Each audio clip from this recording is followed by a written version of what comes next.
আসসালামু আলাইকুম রহমতুল্লাহ। প্রিয় গাইস, আজকে একটা অ্যাটাচ বাথরুমের কাজ আবারও শেষ করলাম। আজকের মতো শেষ করলাম, কিন্তু জীবনে আরও করতে হবে। তো এটা আসলে একটা রুম, এই রুমের অ্যাটাচ বাথরুম। দেখেন আজকে যে বাথরুমটা করতেছি অন্য অন্য বাথরুমের চাইতে আজকের যে বাথরুমের কাজটা করলাম এটা ভিন্ন, আলাদা। এই যে আপনারা যে দেখতে পাচ্ছেন এটা একতলা ফাউন্ডেশন, এবং এই যে এটা হচ্ছে রুম। এই রুমের চাইতে একটু নিচু হইতেছে আজকের এই বাথরুমটা। এই যে যে আপনারা নিচে দেখতে পাচ্ছেন কতটা গভীর, প্রায় 10 ইঞ্চি গভীর এই এই ওয়াশরুম, এই বাথরুম। কেন গভীর হইতেছে, হ্যাঁ আপনাদের কাছে বিস্তারিত খুলে বলতেছি। এটা হচ্ছে একটা সিঁড়ি। এই যে আপনারা যে সানসেটটা দেখতে পাচ্ছেন বা যে ছাদ দেখতে পাচ্ছেন, এটা কিন্তু এটা সিঁড়ির সানসেটের সানসেটের নিচে এই ওয়াশরুমটা, এই বাথরুমটা করা। দেখেন এত অল্প জায়গার ভিতর আমরা এই বাথরুমের কাজটা করলাম যে যদিও এই এই কাজটা এই মানে এই জায়গাটা পতিত পড়ে থাকতো, কিন্তু পতিত না ফেলে দিয়ে আজকে যে এই মানে সিঁড়ির নিচে যে বাথরুমটা করা হচ্ছে, এটা শুধু যে এই রুমে যারা মানে থাকবে, যে একটা ফ্যামিলিতে হাজবেন্ড ওয়াইফ দুইজন থাকে, তো তারাই শুধু ব্যবহার করবে, যে কারণে নিজেরা ব্যবহার করবে। এখানে বেশি স্টাইলের দরকার প্রয়োজন পড়বে না, কিন্তু এখানে যদি স্টাইল করা যাবে, যদি একটু ভালোভাবে কাজ করা যায়। যেমন এই ছোট একটা ওয়াশরুম, এই ওয়াশরুমে যদি টাইলস লাগানো যায়, গ্যাস ফ্যান লাগানো যায়, তো মাশাআল্লাহ মনে হয় অনেক চমৎকার দেখাবে। কিন্তু এই যে যে রুম আছে, এই রুমের চাইতে দেখতেছেন 10 ইঞ্চি গভীর এই ওয়াশরুমটা হবে। এটাই শুধু একটু না হয়তো যাতায়াত করা, ওয়াশরুমে ঢোকা বা বেরোনো একটু কষ্টকর হয়ে যাবে। যদিও তারা মেনে নিতে পারবে, অবশ্য ভালো হবে। যে আসলে চলুন আজকে এই কাজটা কিভাবে করলাম দেখি। তো আসলে দেখেন এই যে এটা উপরতলায় যে সিঁড়িটা উঠে গেছে, এটা সিঁড়ি। এবং আপনাদেরকে আরেকটা জিনিস বলি যে একটু আমাকে সময় দিবেন। এই যে দেখেন এটা হচ্ছে হলো এই রুম থেকে আমরা ওয়াশরুমে ঢুকতেছি। এটা এটা হচ্ছে পশ্চিম, এটা হচ্ছে পূর্ব, এটা উত্তর, আর আমি যে সাইডে আছি এটা হচ্ছে দক্ষিণ। ঠিক আছে?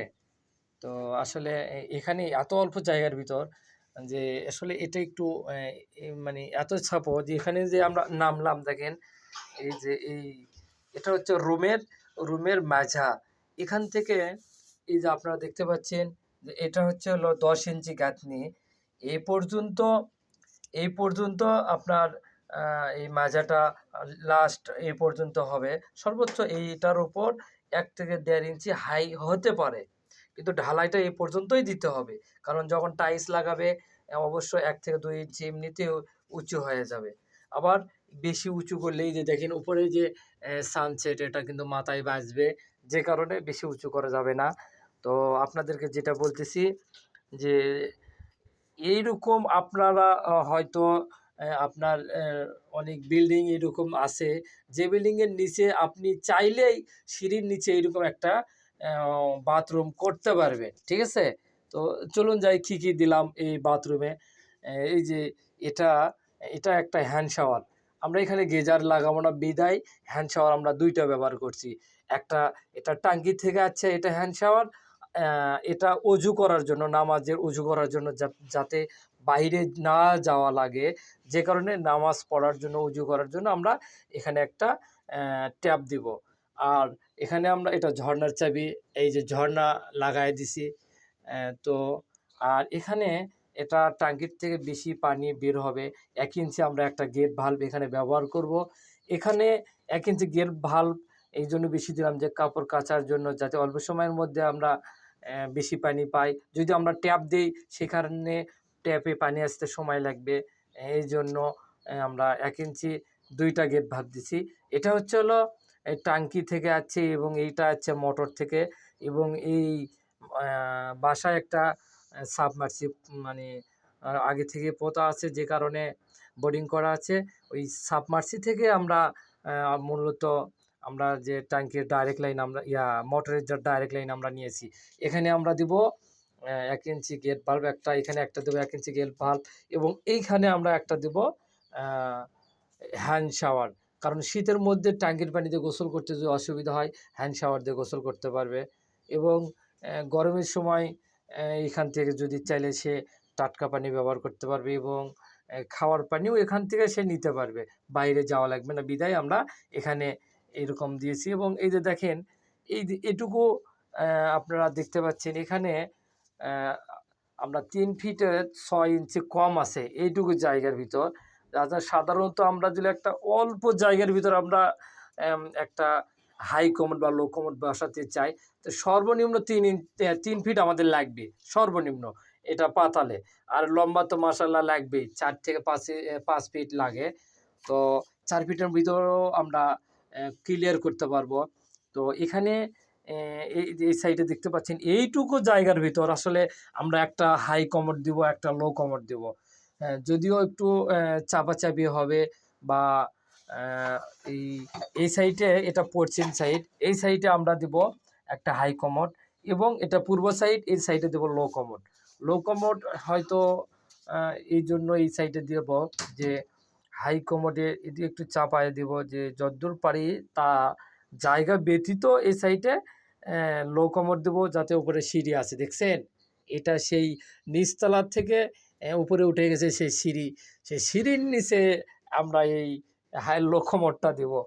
আরেকটা বিষয় যে এখানে আবার আমরা এই লো কমোডেও আমরা ফ্লাশ ব্যবহার করব, ফ্লাশের লাইন করব, এবং হাই কমোডেও আমরা ফ্লাশের লাইন করব। তো এই যে দেখতে পাচ্ছেন, এটা আমরা ট্যাপ দিব, যে ট্যাপটা আমরা লো কমোডে ব্যবহার করার জন্য। কিন্তু এই লো কমোড ব্যবহার করার জন্য এটা যে আমরা ট্যাপটা দেবো, এটা একটু বাম সাইডে হয়ে গেল, যদিও জায়গার সংকট বা জায়গার সমস্যার কারণে আমরা এটা বাম সাইডে দিছি। এবং এটা দেখতে পাচ্ছেন, এটা হচ্ছে হলো ফ্লাশের জন্য আমরা এই লাইনটা দিছি। এটা লো কমোডের ফ্লাশের লাইন, এটা হাই কমোডের ফ্লাশের লাইন। আর এই যে দেখতে পাচ্ছেন, এটা হ্যান্ড ফ্লাশের লাইন, হ্যান্ড ফ্লাশের লাইন আমরা হাই কমোডে ব্যবহার করবো, এটাই দিয়েছি। আসলে এই কাজটা কেমন লাগলো আপনাদের মতামতের জন্য আসলে আমার এই ভিডিওটা আজকে করা। যে আপনি চাইলে, বা অনেক ইঞ্জিনিয়ার ভাই আছেন, বা অনেক টেকনিশিয়ান ভাই আছেন, স্যানিটারি মিস্ত্রি আছেন, আপনারা চাইলে আপনার যে কোনো গ্যারেজকে পরামর্শ দিয়ে এরকম সিঁড়ির নিচে আপনিও করে নিতে পারেন এরকম একটা অ্যাটাচ বাথরুম, যা এখানে এই জায়গাটা পতিত পড়ে থাকতো, মার যাইতো, কিন্তু তা না করে এখানে আপনারা এরকম একটা ওয়াশরুম বানায় দিতে পারবেন। অবশ্যই ভিডিওটা কেমন লাগলো লাইক, কমেন্ট, শেয়ার অবশ্যই করবেন, এবং আমাদের এই ভিডিও রেগুলার দেখতে চাইলে সাবস্ক্রাইব করে আমাদের সঙ্গেই থাকবেন। ধন্যবাদ সবাইকে।